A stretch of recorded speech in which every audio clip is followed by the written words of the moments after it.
আসসালামু আলাইকুম। এমআর খান বিডি চ্যানেলের পক্ষ থেকে আজকের এই ভিডিওতে স্বাগতম। আজ 17 মার্চ 2025 আজকের মার্কেট আপডেট নিয়ে আপনাদের সাথে কথা বলবো আমি। আজ অত্যন্ত দুঃখের সাথে বলতে হয় যে আজ মার্কেটের সূচকের পতন হয়েছে। আজ বাজার পর্যালোচনায় দেখা যায় আজ সোমবার ডিএসসি প্রধান বা এক সূচক 16.51 পয়েন্ট হ্রাস পেয়ে অবস্থান করছে 5205 পয়েন্টে। অপরদিকে আমরা যদি ডিএসসি 30 সূচক দেখি সেক্ষেত্রে দেখা যাবে যে ডিএসসি 30 সূচক আজ 6 পয়েন্টের মতো হ্রাস পেয়ে অবস্থান করছে 1888 পয়েন্টে। আমরা যদি ডিএসসি সরিয়ে সূচক দেখি সেক্ষেত্রে দেখা যাবে যে ডিএসসি সরিয়ে সূচক আজ 1.47 পয়েন্ট হ্রাস পেয়ে অবস্থান করছে 1161 পয়েন্টে। আজ ডিএসসি তে 505 কোটি 16 লাখ টাকার শেয়ার ইউনিট লেনদেন হয়েছে, যা আগের কর্মদিবসের লেনদেন ছিল 415 কোটি 56 লাখ টাকা। আজ ডিএসসি তে লেনদেন হওয়া 396 প্রতিষ্ঠানের শেয়ার ইউনিট লেনদেন হয়েছে। আমাদের দাম বেড়েছে 98টির, দাম কমেছে 221টির এবং দাম অপরিবর্তিত ছিল 78টি কোম্পানির। তো যাই হোক, আজ একটি বিপরীতমুখী চিত্র দেখা গেল, অর্থাৎ আজকে লেনদেনের পরিমাণ বেড়েছে, অপরদিকে মূল্য হ্রাস পাওয়ার সংখ্যাও বেড়েছে, কিন্তু তিনটি সূচকে আবার দাম এবং সূচকের পরিমাণ কমেছে, যেটা খুবই দুঃখ এবং হতাশাজনক বলে আমার মনে হয়। অপরদিকে লেনদেনের পরিমাণ যেটা বেড়েছে সেটা অবশ্যই কিছুটা মার্কেটের জন্য পজিটিভ ইঙ্গিত। তো দেখা যাক আগামীকাল কি হয়, হয়তো আগামীকালকে সামান্য পরিমাণে মার্কেট ঘুরে দাঁড়াতে পারে।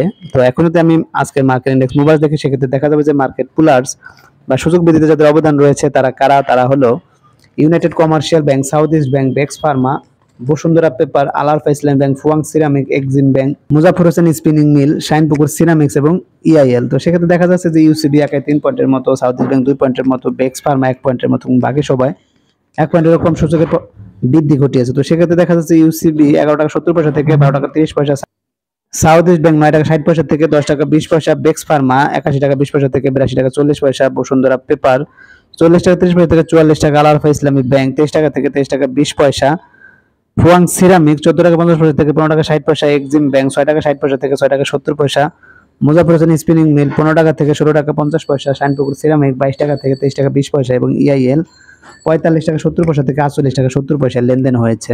এদিকে আমরা যদি আজকে মার্কেট ট্রেডার বা সুযোগ রাশির যাদের অবদান ছিল তাদের দেখি, তাদের মধ্যে রয়েছে Robi, NBL, GP, BAT BCS, square pharma, trust bank, Islami bank, Linde BD, Walton এবং খান ব্রাদার্স। তো সেক্ষেত্রে দেখা যাচ্ছে রবি একাই 3 পয়েন্টের মতো, এনবিএল ও 3 পয়েন্টের মতো, জিপি, ব্যাট বিসি 1 পয়েন্টের মতো এবং বাকি সবাই 1 পয়েন্ট রকম সূচকের পতন ঘটিয়েছে।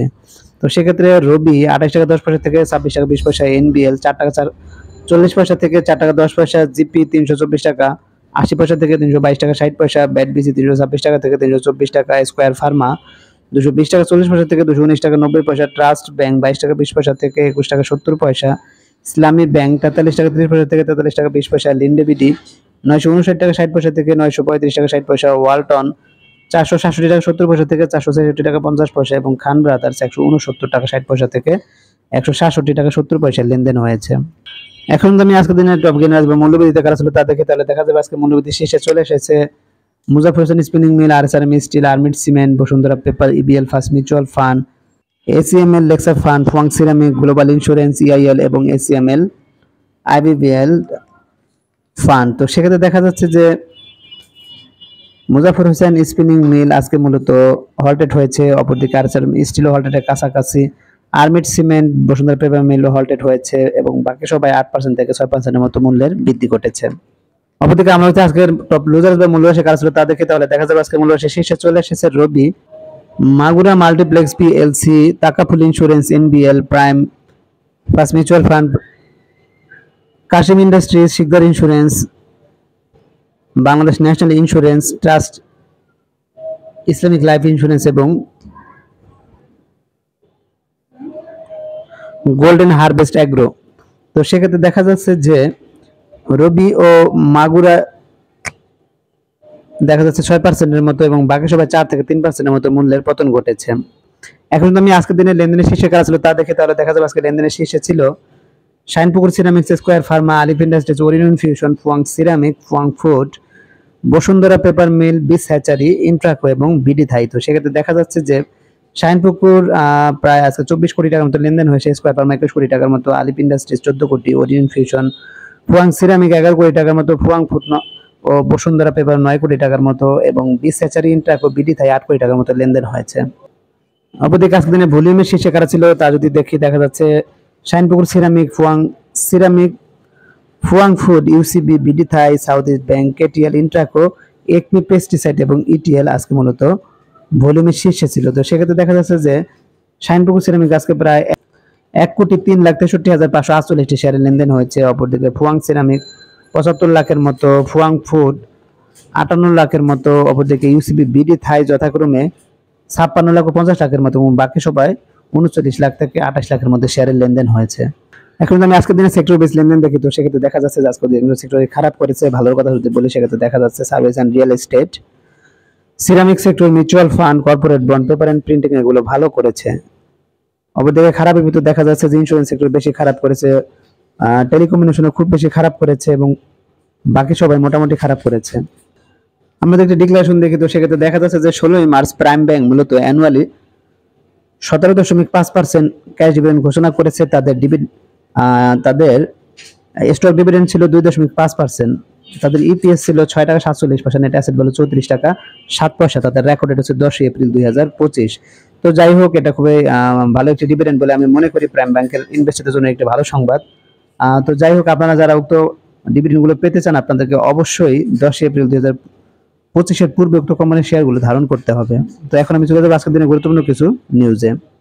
পতনের গভীরতা বাড়লেও লেনদেন ইতিবাচক। তো কি বলা আছে যে শেয়ার বাজারে টানা 4 কর্মদিবস উত্থানের পর আগের দিন রোববার সামান্য সংশোধন হয়েছে। এদিন প্রধান শেয়ার বাজার ঢাকা স্টক এক্সচেঞ্জের সূচক কমেছিল 3.5 পয়েন্ট। আজ সপ্তাহের দ্বিতীয় কর্মদিবসে সংশোধনের গভীরতা বেড়েছে। এদিন ডিএসসি প্রধান সূচক পতন হয়েছে 16.5 পয়েন্ট। তবে সূচক কমলেও ডিএসসিতে লেনদেনের বৃদ্ধি ধারাবাহিকতা অব্যাহত রয়েছে। আগের দিনও ডিএসসির লেনদেন বৃদ্ধি পেয়েছিল, আজ আরো বেড়েছে। তো আজ 500 কোটি টাকার প্রতিবন্ধকতা অতিক্রম করেছে, যা গত 14 কর্মদিবসের মধ্যে সর্বোচ্চ। এর আগে 5 ফেব্রুয়ারি ডিএসসি লেনদেন হয়েছিল 607 কোটি টাকা। তো যাই হোক, ধীরে ধীরে ভাবে মার্কেট যদি সামনের দিকে এগিয়ে যেতে পারে তাহলে সেটা ভালো দিক। তবে আমি মনে করি যে মার্কেট খুব বেশি এগিয়ে যাচ্ছে সেটা অবশ্যই প্রত্যক্ষ হচ্ছে না। মার্কেটকে আরো সামনে বহুদূর নিয়ে যেতে হবে, বা যেতে পারলে সেটা সাধারণ বিনিয়োগকারীদের জন্য আশার ব্যঞ্জক বা আশাব্যঞ্জক হবে, অথবা সাধারণ বিনিয়োগকারীরা আগের মতোই অসহায় অবস্থায় পড়ে থাকবে। দেখা যাক কি ঘটে। এখন আমি চলে যাবো অপর একটি গুরুত্বপূর্ণ নিউজে।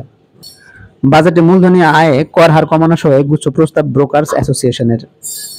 কি বলেছে, শেয়ার বাজার স্থিতিশীলতা আনার লক্ষ্যে আসন্ন 2025-26 অর্থ বছরে বাজেটে শেয়ার বাজার বিনিয়োগে ক্যাপিটাল গেইন বা মূলধনী মুনাফার উপর কর কমানো সহ গুচ্ছ প্রস্তাবনা দিয়েছে ঢাকা স্টক এক্সচেঞ্জের ব্রোকারেজ প্রতিষ্ঠানের মালিকদের সংগঠন DSC brokerage association of Bangladesh. তো মূলধনী আয়ের উপর কর হার 15% করের পরিবর্তে সর্বোচ্চ 10%। কর রেয়াতের পরিমাণ অপরিবর্তিত রেখে বিনিয়োগ সীমা বৃদ্ধি ভালো মৌলভিত্তিক কোম্পানিগুলোকে শেয়ার বাজার তালিকাভুক্তিতে উৎসাহিত করতে তালিকাভুক্তি ও অতালিকাভুক্তি কোম্পানির কর ব্যবধান কমপক্ষে 15% করার প্রস্তাব করা হয়। তো যাই হোক, যে প্রস্তাবগুলো করা হয়েছে সেটা অবশ্যই একটি ভালো প্রস্তাব, যেটি যদি আমি মনে করি পালন করা হয় তাহলে সেটা মার্কেটের জন্য ভালো কিছু বয়ে আনবে। তো এখন আমি অপর একটু গুরুত্বপূর্ণ নিউজে চলে যাব। দুই কোম্পানি ডিএসসিসির সতর্ক বার্তা। শেয়ার বাজার তালিকাভুক্ত দুই কোম্পানি শাইনপুকুর সিরামিক ও S Alam cold roll share দর অস্বাভাবিক হারে বাড়ছে বলে জানিয়েছে ঢাকা স্টক এক্সচেঞ্জ। কোম্পানি দুটিতে বিনিয়োগের আগে বিনিয়োগকারীদের সচেতন হওয়া প্রয়োজন বলে সতর্কবার্তা জারি করেছে ডিএসসিসি। তো যাই হোক, এটা অবশ্যই একটি গুরুত্বপূর্ণ নিউজ বলে আমার মনে হয়, কারণ শাইনপুকুর এবং এস আলম যে স্টিলের যে দর প্রতিনিয়ত মাঝে মাঝে খুব বাড়তে দেখা যায়। তো অবশ্যই আমি বলবো বিনিয়োগকারীদের যে বিনিয়োগ করার পূর্বে অবশ্যই ভেবেচিন্তে এবং ফান্ডামেন্টাল অ্যানালাইসিস করার মাধ্যমে বিনিয়োগ করা। তো যাই হোক, আপনারা অবশ্যই জেনে বুঝে বিনিয়োগ করবেন।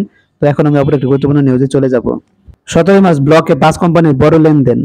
সপ্তাহের দ্বিতীয় কার্যদিবস সোমবার ঢাকা স্টক এক্সচেঞ্জের ব্লক মার্কেটে 27টি প্রতিষ্ঠান লেনদেনে অংশ নিয়েছে। এসব প্রতিষ্ঠানের মোট 19,36,19,000 টাকার শেয়ার লেনদেন হয়েছে। এর মধ্যে সবচেয়ে বেশি লেনদেন হতে দেখা গেছে 5 প্রতিষ্ঠানের শেয়ার। তো শেয়ারগুলো কারা, তারা হলো express insurance, Uttara bank, BCSR, beacon pharma এবং ইস্টার্ন লুব্রিকেন্টস। আজ এই 5 প্রতিষ্ঠানের মোট শেয়ার লেনদেন হয়েছে 15 কোটি টাকারও বেশি। তো যাই হোক, এই ব্লক মার্কেটে লেনদেন হওয়া কোম্পানিগুলো সম্পর্কে আপনারা খোঁজখবর রাখতে পারেন, প্রয়োজনে বিনিয়োগ করতে পারেন। তবে অবশ্যই জেনে বুঝে এবং ঝুঁকির কথা বিবেচনা করে বিনিয়োগ করবেন, কারণ শেয়ার বাজার অত্যন্ত ঝুঁকিপূর্ণ। তো আজকে মতো ভিডিও বাড়াবো না, আজকে মতো এখানে বিদায় নেবো। যারা আমার চ্যানেলে নতুন অবশ্যই চ্যানেলটিকে সাবস্ক্রাইব করবেন, লাইক করবেন, কমেন্ট করবেন এবং শেয়ার করবেন। সবাই ভালো থাকবেন, সুস্থ থাকবেন। আল্লাহ হাফেজ।